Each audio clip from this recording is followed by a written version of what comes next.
साल 1739 जब दिल्ली पर एक बड़ा हमला हुआ और भयंकर नरसंहार के बाद दिल्ली के शासक मोहम्मद शाह को हराकर घुटनों के बल खड़ा होने पर मजबूर कर दिया गया, जो कि मुगल साम्राज्य के 13वें बादशाह थे। यह हमला पर्सिया अर्थात ईरान के शासक नादिर शाह द्वारा किया गया था, जो कि मुगलों द्वारा 200 वर्षों में इकट्ठा किए गए दौलत को एक ही झटके में लूटकर कई हजार ऊंटों, घोड़ों एवं हाथियों पर लाद कर अपने वतन ईरान ले गया। लेकिन इन सभी अथाह संपत्ति के अलावा नादिर शाह ने एक ऐसी बेशकीमती चीज देखी कि जिसे देखते ही उसके मुख से एक शब्द निकला, जिसका हिंदी अर्थ रोशनी का पर्वत अर्थात कोहिनूर, जो कि उस समय दुनिया का सबसे बड़ा हीरा था तथा एकमात्र ऐसा हीरा है जिसे आज तक ना तो कभी खरीदा गया ना ही कभी बेचा गया है। केवल धोखा, संधि, दोस्ती एवं युद्ध के जरिए हासिल किया गया है। कोहिनूर का इतिहास पूरी तरह खून खराबे से भरा हुआ है। हिंदू धर्म के प्राचीन स्रोतों के अनुसार कोहिनूर का इतिहास लगभग 5000 वर्ष पूर्व भगवान श्री कृष्ण से जुड़ा हुआ है, जो कि स्वयंतक मणि के नाम से प्रसिद्ध था। परंतु ऐतिहासिक प्रमाणों के अनुसार यह हीरा 10वीं से 13वीं शताब्दी के बीच आंध्र प्रदेश के गोलकोंडा की कोलूर खदान से निकाला गया था। गोलकोंडा डायमंड्स की खदानें 18वीं सदी के शुरुआत तक हीरा प्राप्त करने का एकमात्र ज्ञात सोर्स था। यहाँ से कोहिनूर वर्तमान तेलंगाना में स्थित वारंगल के काकतीय राजवंश के पास सबसे पहले आया, जिनसे यह हीरा अलाउद्दीन खिलजी या तुगलक राजवंश द्वारा लूट के जरिए दिल्ली सल्तनत के राजकोष में शामिल किया गया, जो कि 1526 ईस्वी में दिल्ली सल्तनत को जीतने के बाद मुगल बादशाह बाबर के हाथ आया।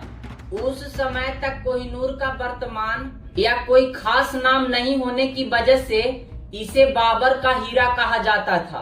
बाबर ने अपनी आत्मकथा बाबरनामा में किसी खास हीरे का जिक्र करते हुए लिखा है कि प्रारंभ में यह हीरा मालवा के शासक के पास था, जिसे अलाउद्दीन खिलजी द्वारा दिल्ली सल्तनत में शामिल किया गया। कई मतभेदों के बाद ज्यादातर इतिहासकारों का मानना है कि शायद बाबर यहाँ कोहिनूर का ही जिक्र कर रहा हो। इसके बाद कोहिनूर का जिक्र शाहजहां के शासनकाल में मिलता है, जब मयूर सिंहासन में कोहिनूर को जड़ा गया, जो कि ताजमहल से भी 3-4 गुना ज्यादा कीमती था। कुछ समय बाद औरंगजेब द्वारा अपने ही पिता शाहजहां को बंदी बनाकर तब तक रखा गया जब तक कि उनकी कैद में मृत्यु न हो गई। लेकिन औरंगजेब की भी अपने जीवन के आखिरी 25 वर्षों तक दक्कन में भटकने के बाद हत्या कर दी गई। औरंगजेब के बाद कोहिनूर मुगल साम्राज्य के अन्य शासकों से होते हुए 13वें मुगल बादशाह मोहम्मद शाह के पास पहुंचा, जिसके शासन काल में नादिर शाह 1739 ईस्वी में भारत आया। इसी घटना का जिक्र हमने वीडियो के प्रारंभ में किया था। यहीं से नादिर शाह के मंत्री द्वारा लिखी गई पुस्तक तारीख आलम आला ए नादरी में कोहिनूर का पुख्ता सबूत एवं वास्तविक नाम कोहिनूर का जिक्र मिलता है, जो कि शायद नादिर शाह द्वारा दिया गया था। परंतु कुछ समय बाद 1747 ईस्वी में नादिर शाह की भी हत्या उसके अंगरक्षकों द्वारा कर दी जाती है। फिर कोहिनूर नादिर शाह के दरबारी अहमद शाह अब्दाली, जिसे अहमद शाह दुर्रानी के भी नाम से जाना जाता है, के पास आया और उसने अफगानिस्तान में दुर्रानी वंश की स्थापना की।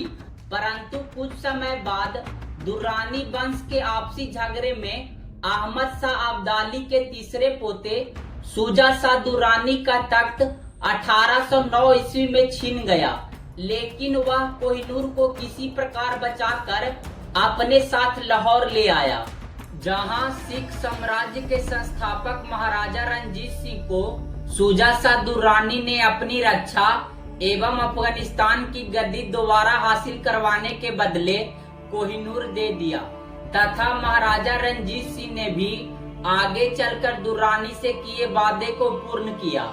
अपनी मृत्यु के पहले महाराजा रणजीत सिंह कोहिनूर को जगन्नाथ मंदिर में दान करना चाहते थे, लेकिन इसके पहले 1839 ईस्वी में उनकी मृत्यु हो गई, जिसके बाद सिख साम्राज्य भी ध्वस्त होने लगा और अगले 10 वर्षों में 4 राजा बने। आखिरी राजा महाराजा रणजीत सिंह के बेटे दिलीप सिंह, जो कि उस वक्त केवल 11 वर्ष के थे, उनके साथ 1849 ईस्वी में अंग्रेजों ने लाहौर की संधि की, जिसमें खास तौर पर लिखा था कि सिख रियासतों के साथ कोहिनूर हीरा भी महाराजा द्वारा अंग्रेजी सरकार को सौंपी जाएगी। जिसके बाद दिलीप सिंह को सिख साम्राज्य को दोबारा खड़ा करने के डर से अंग्रेजों ने 15 वर्ष की आयु में लंदन भेज दिया एवं जब तक जिंदा रहे केवल 2 बार अल्प समय के लिए भारत आने दिया गया तथा कोहिनूर हीरे को भी लंदन में अंग्रेजों द्वारा गुप्त रूप से महारानी विक्टोरिया के पास भेजा गया, जहां इस हीरे को ब्रिटिश जनता के सामने 1851 ईस्वी में लंदन के हाइड पार्क में प्रदर्शनी के लिए रखा गया। कोहिनूर को और आकर्षक बनाने के लिए महारानी विक्टोरिया के पति प्रिंस अल्बर्ट द्वारा कटिंग करवाया गया, जिस प्रोसेस में कोहिनूर का वजन 186 कैरेट से घटकर केवल 105.6 कैरेट रह गया। कोहिनूर को हासिल करने के बाद सभी राजाओं ने इसे स्वयं धारण किया, लेकिन ब्रिटेन में इसके उलट राजा की पत्नी के मुकुट में इस हीरे को जड़ा गया। परंतु ऐसा क्या हुआ कि ब्रिटेन के राजा ने कोहिनूर को स्वयं धारण करने के बजाय महारानी के मुकुट में जड़वाया। इसके पीछे की वजह 1306 ईस्वी में लिखी एक हिंदू पुस्तक है, जिसके नाम एवं लेखक का जिक्र कहीं नहीं है। इस पुस्तक में कोहिनूर के बारे में लिखा है कि जो भी इस हीरे को धारण करेगा उसका वर्चस्व चारों दिशाओं में कायम होगा एवं वह उन्नति के शिखर पर पहुंच जाएगा, लेकिन साथ ही कई दुर्भाग्य एवं अमंगल घटनाएं उससे जुड़ जाएगी, परंतु इसका प्रभाव देवताओं एवं महिलाओं पर नहीं पड़ेगा, जिसे सभी राजाओं ने अनदेखा कर अपने शरीर में कहीं न कहीं धारण किया। परिणाम स्वरूप जिसका वर्चस्व जितना ज्यादा हुआ उसका अंत भी उतना ही भयावह था, चाहे वह दिल्ली सल्तनत का मुगल साम्राज्य हो, जिसके द्वारा वर्षों तक इकट्ठा की गई धन को कोई अन्य लूट कर ले गया, चाहे ईरान का शासक नादिर शाह, जिसकी हत्या उसके अपने ही अंगरक्षकों ने की, या फिर अफगानिस्तान का दुर्रानी वंश, या लाहौर पंजाब का सिख साम्राज्य हो। इतिहास में हुई इन सभी घटनाओं की वजह से कोहिनूर को शापित हीरा के भी नाम से जाना जाने लगा, जिसकी वजह से ब्रिटिश साम्राज्य ने इसके श्राप से बचने के लिए कोहिनूर को राजा की बजाय रानी के ताज में जड़वाया।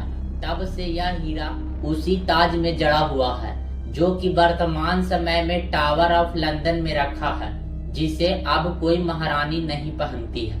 आजादी के बाद भारत में कई बार कोहिनूर को वापस लाने की मांग समय समय पर उठती रही है। यहाँ तक कि पाकिस्तान एवं अफगानिस्तान द्वारा भी ब्रिटेन में कोहिनूर पर अपना दावा पेश कर मांगने की कोशिश की जा चुकी है, क्योंकि उनका कहना है कि सिख साम्राज्य की राजधानी लाहौर वर्तमान समय में पाकिस्तान में है एवं दुर्रानी वंश अफगानिस्तान में ही था, जिसकी वजह से इस पर हमारा हक है। इन सभी बातों पर आपकी क्या राय है? कोहिनूर किस देश को मिलना चाहिए, या कोहिनूर से जुड़े ये घटनाएं क्या कोहिनूर का श्राप है या महज एक इत्तेफाक? क्योंकि हर साम्राज्य का प्रारंभ एवं अंत होता है, जैसे कि इन सभी साम्राज्यों का हुआ। आप अपनी राय कमेंट में देना बिल्कुल न भूलें।